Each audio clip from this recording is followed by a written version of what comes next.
Go ahead. Senator Warren proposed a wealth tax on households that are worth at least $50 million, saying, quote, "This is money that should be invested in child care and early education, infrastructure, all of which are priorities of President Biden and Democrats in Congress." Does this president have any appetite for a wealth tax? Well, the president strongly believes that the ultra-wealthy and corporations need to finally start paying their fair share, and that our economy and tax system need to reward work, not wealth. That's why he proposed making sure the very richest Americans pay the same rate on the income from their wealth that a worker pays, as well as closing loopholes that allow them to entirely escape tax. Obviously, our focus is on the American Rescue Plan.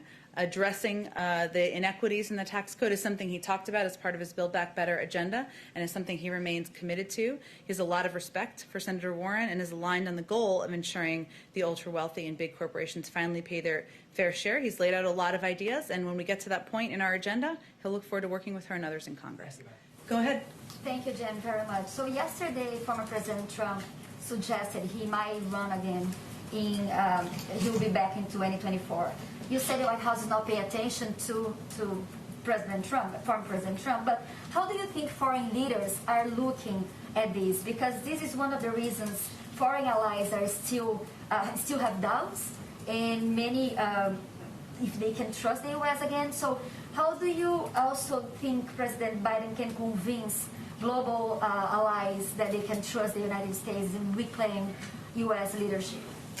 Well, President Biden just decisively beat Donald Trump a few months ago. That's why we're all here, having so much fun together in here. But his focus, and I think one of the ways that he convinces foreign allies and partners that America is back and we want a seat at the table, is by keeping his focus on his commitments he made on the campaign trail, which is building the economy back better, bringing an end to the pandemic, rebuilding our relationships around the world, and not focusing time and energy and effort on a political campaign. There's plenty of time for that, but his focus is on his objectives of getting the pandemic under control, working with our partners around the world to do that as well.